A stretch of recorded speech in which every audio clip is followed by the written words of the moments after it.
What is up, my little Deinos? Vepsis, your coach of the Helsinki Hydreigons, and we are here for the Champions of Galar tournament week 6 battle versus GoldoaDragon and his team with the New York Empoleons. He is coming into this week with a 2-3 -5 differential, as we are gonna be going into this battle with a 4-1 and +8 differential. And our week 5 battle, unfortunately, versus Gravy was our first loss of the season due to multiple factors, I should say, which included me misplaying early game and then getting pretty unlucky with a critical role in that battle in itself, and we end up getting swept by the mon that most of the time should have died versus us. But we digress from that and move on into this week and hopefully get back into winning side of the things. But it's gonna be a tough ride versus a very unpredictable opponent with his very awkward looking trap, but it's very diverse what it can do. And my opponent definitely has tried it at his absolute best to try to bring very different team each week. So there's not really a good pattern to tell from my opponent what he likes to do, and that makes him a very dangerous opponent to go up against. And obviously, if you want to skip this part of the video, as I'm gonna be going more briefly going through my team of 6, the timestamp should be popping right about now on your screen in front of the Zeraora. So if you wanna skip this part, feel free to do so, as I'm stumbling on my words. And now let's go through the team of 6. We are gonna be starting this off with my Zeraora, which is gonna be bulk up 3 attacks, being those by Plasma Fist, Play Rough and Knock Off. Combine the bulk up, and we are holding the Sugar Berry, so we can take a Crown Stab from a SlackOut a lot better, especially if we get a bulk up before it. And this can be my winning condition that I can work towards throughout this battle. I don't touch the Stakataka, so I have to kind of be wary of that.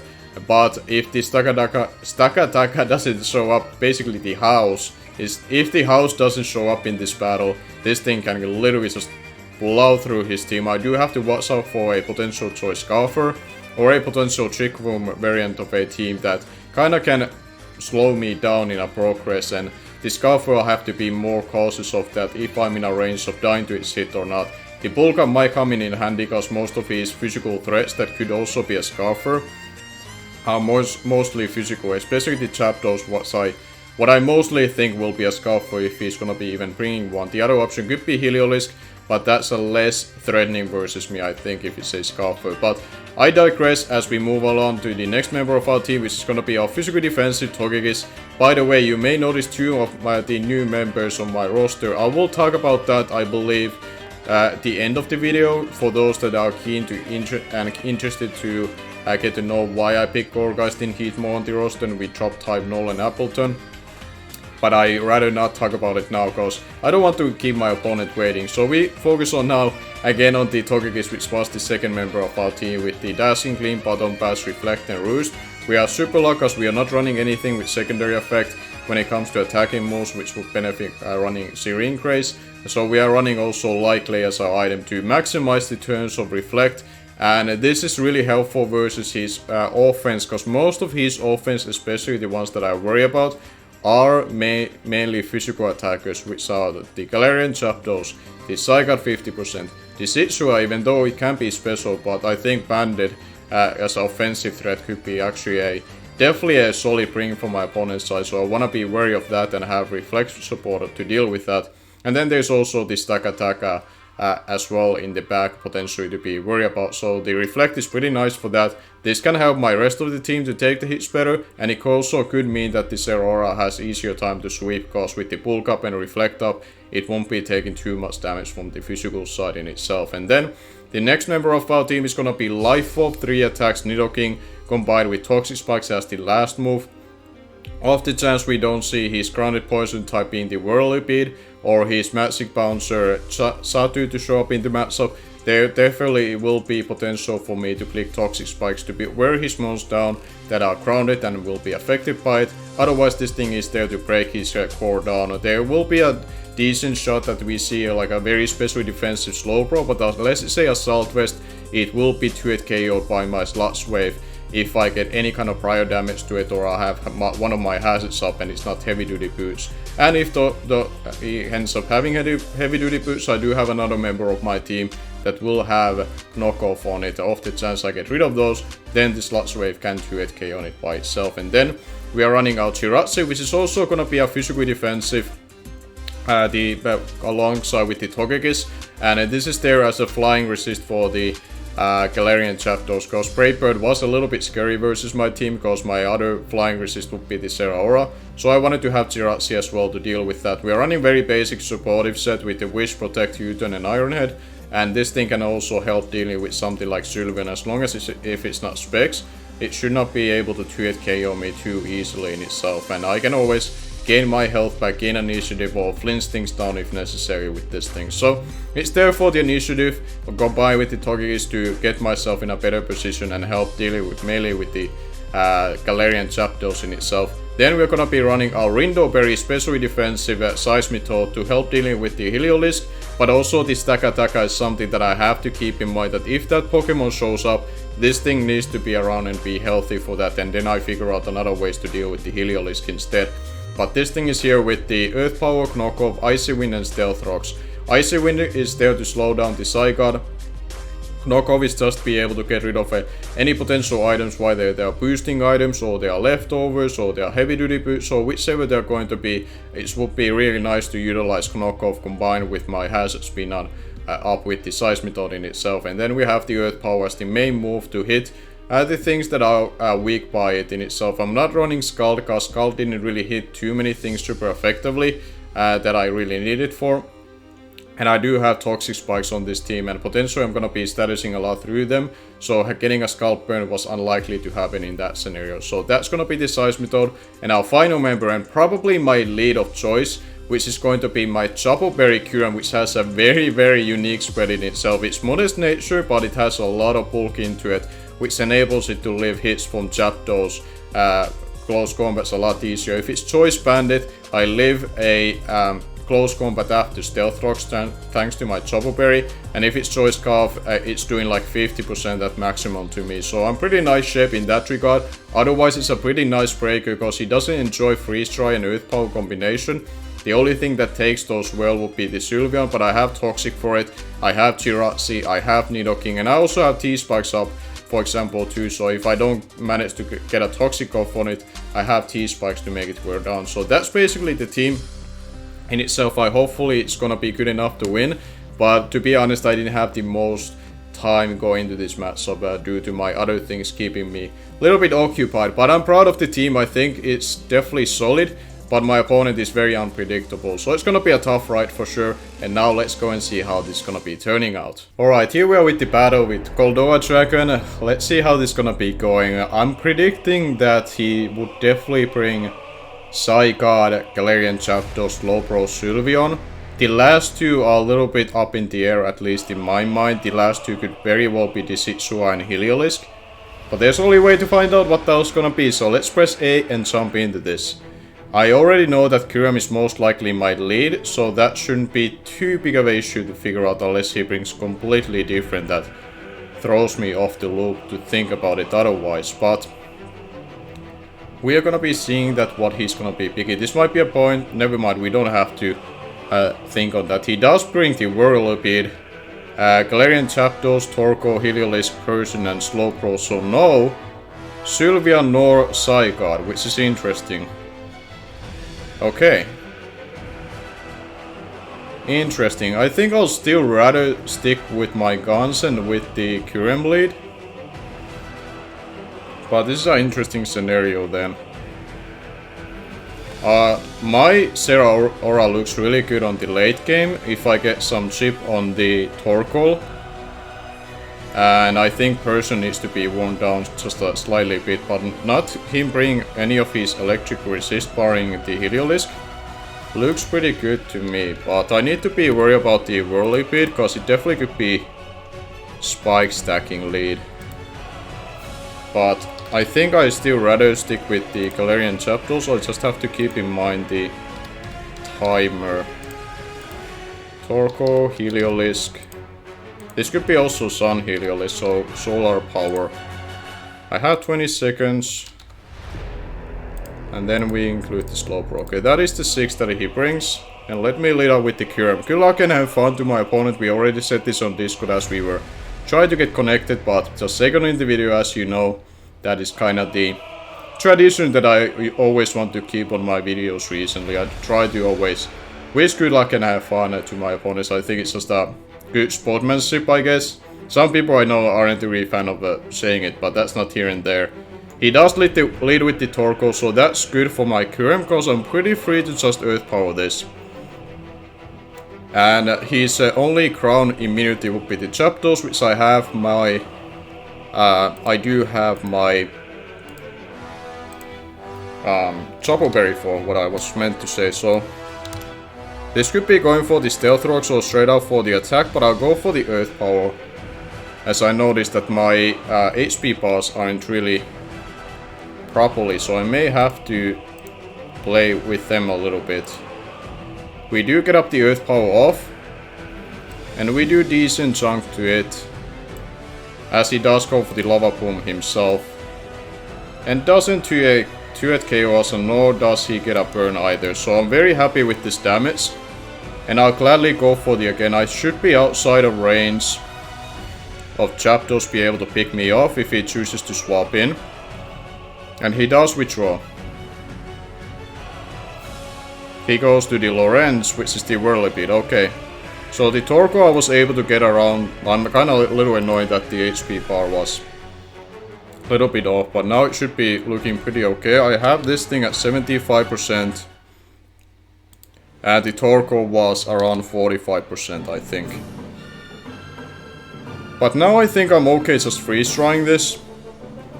If he tries to Endeavor, I have Roost to stall it out.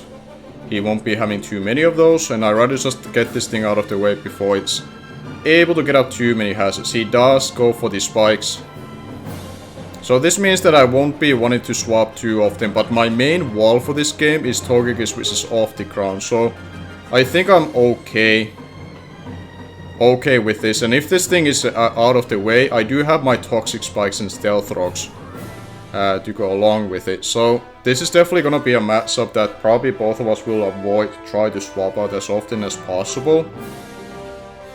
But I think two layers of spikes I can manage if he chooses to go for me. He does go for another layer of spikes. So I will have to take 18% every time I swap into something that is grounded, but I think that's okay, as long as I don't have to deal with Stealth Rocks, which he goes for the Protect. Okay.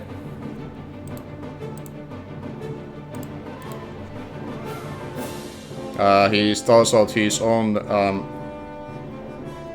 he might be trying to go for the Endeavor here, which... Do I really care about that too much? I guess there's a slight worry that... I guess I kinda lose my value in Choco Berry, but I'll just take care of this thing out of the way. I can roost up later, potentially. As he does go for the Endeavor. I think Endeavor had too many...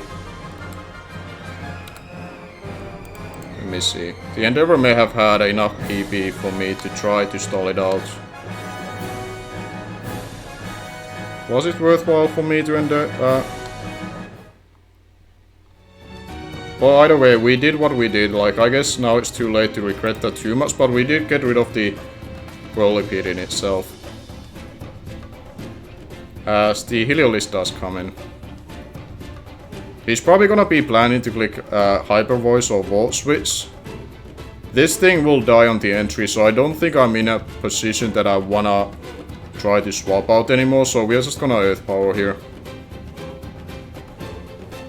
As he does chooses to go for the Hyper Voice, which is okay by me. Now, I can pretty simply go into my Seismitoad, I think, here. And proceed from there, cause he doesn't really have the greatest answers to it.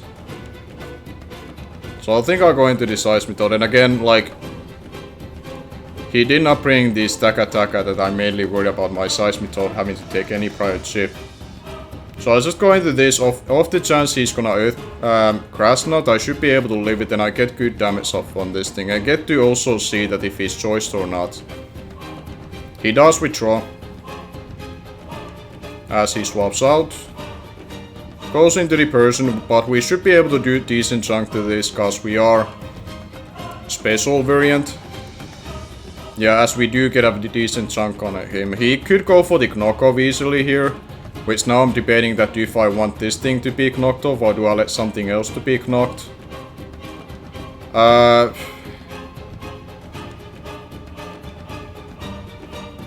The Jirachi can kinda handle the...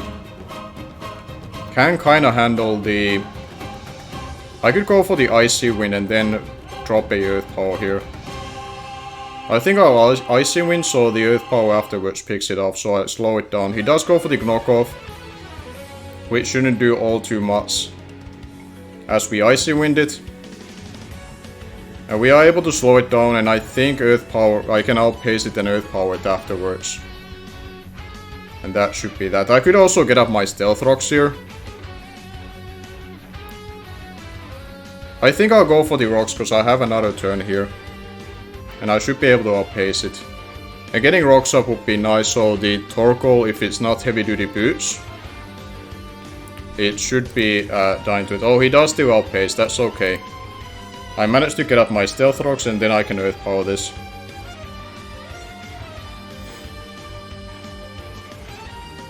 Yeah, I'll probably use my Jirachi to handle the Heliolisk on the late game if it is Choice Scarf.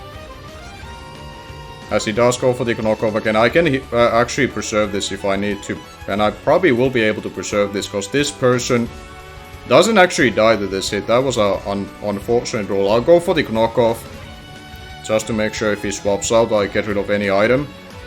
As he does go for the knockoff, I guess he was happy just to be able to weaken this thing down. And I have to be wary of the Heliolisk late game, but Zeraora at proper health should be able to still handle it. But we do get rid of the person. And we have our Stealth Rocks up. If the Zapdos comes in, I probably have to hard withdraw to my Togekiss to make sure that I don't give it chances to set up. Because I only can hit it with a Icy Wind, but that's pretty bad if his Agility is set. Because then I give him +2 attack, and then if he Agility ups, he's +1 speed. So I definitely won't stay in versus that. Torkoal cannot do much to me at this point. He goes into the Heliolisk. Probably just trying to force to get a kill again. We see that he's not heavy duty boots, which is good to know. And at this point I think I'll let him have this. If he overpredicts, I'll knock off to make sure I hit the Zapdos on a swap in. He does go for the Dark Pulse. Okay, he does have Dark Pulse on this, as well as Hyper Voice. So, Hyper Voice and Dark Pulse. Okay. I could go into my Nidoking, cause it can take any 2 hits from this. I could also go into my Zeraora now and get up a knockoff.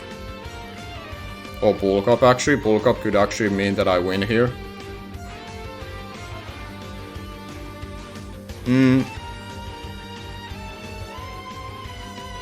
Let's see, who do I like at this point? I could go into my Nidoking. I think I'll wait on the Zeraora slightly longer, so I know if this is choiced or not.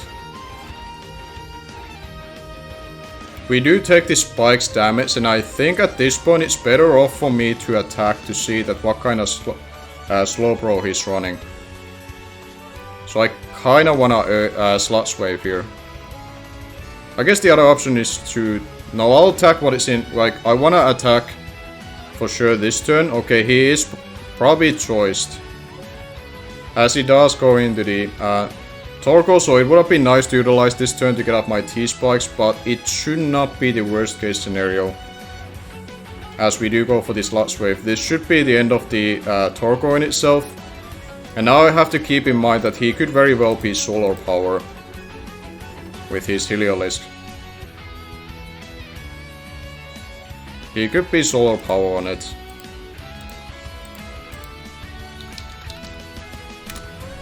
If it's Solar Power, as he does go into the Heliolisk, can he kill my Nidoking at this point? If the sun is up, I'm at 143. It's very much in my favor to kill him. And I don't think it's worthwhile for me to preserve this based on what he has left, so I'll just Earth Power.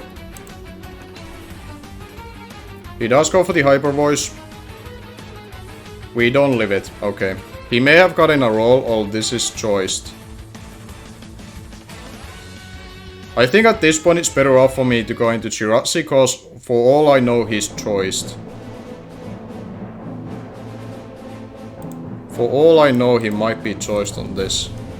How much the Dark Pulse is doing to my Jirachi? I definitely should be able to take one. So if he's choiced, he has to swap out. If he's not choiced, I U-turn and go into my Zeraora. So we U-turn on this turn.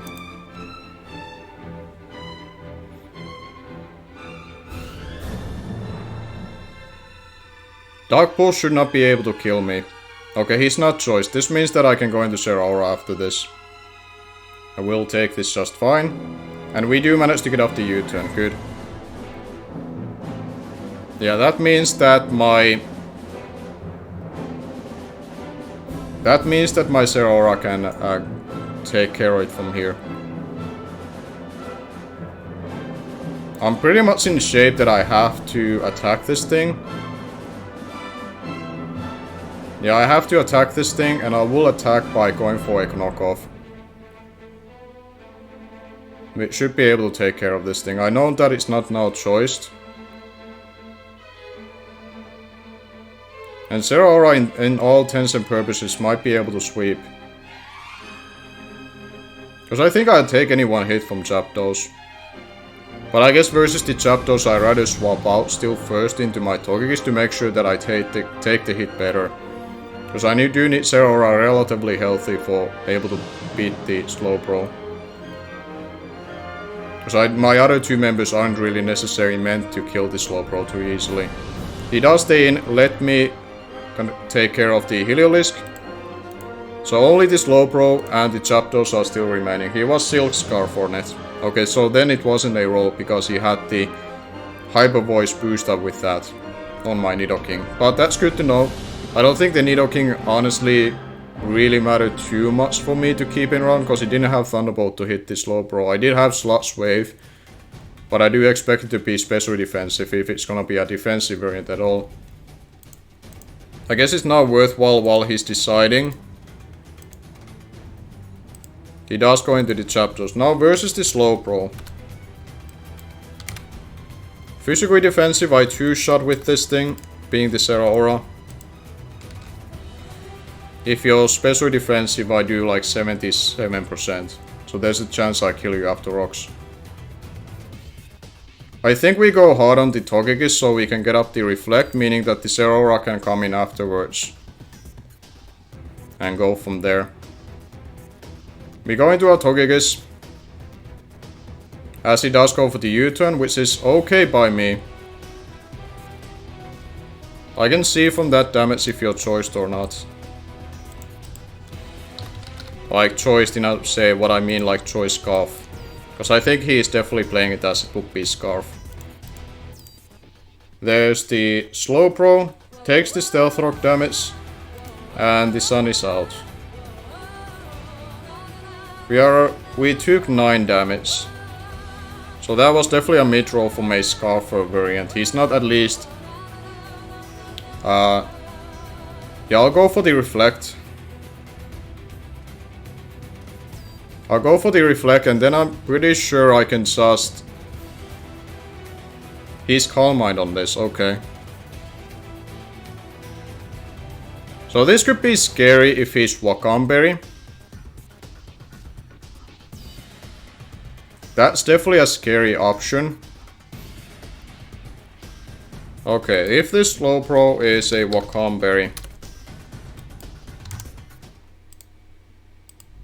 versus my Zeraora. Yeah, if it's Wakamberry, he takes almost nothing from it. I might have to... Is it better for me to attack this? I think I'll attack first. I do have Super Lock on this. I might want to see that if he has Recover or not. I wish I had my earlier set on this. We didn't do almost anything to it. Okay, I might have to actually swap now. He's at +2. This low pro might be able to beat me if it's Wakamberry. This is a very good set if he brought it. With that in mind. I might probably have to bottom pass into the Jirachi. Either he attacks or I die to the spikes. So I bottom pass and go into my Jirachi. Ideally he attacks me. Or I die to the spikes so I can go into my Zeraora and finish. Go from there. I may have to go for the knockoff first to cover the Wakamberry play. As we do. He's rest on it. Is he resto chesto then?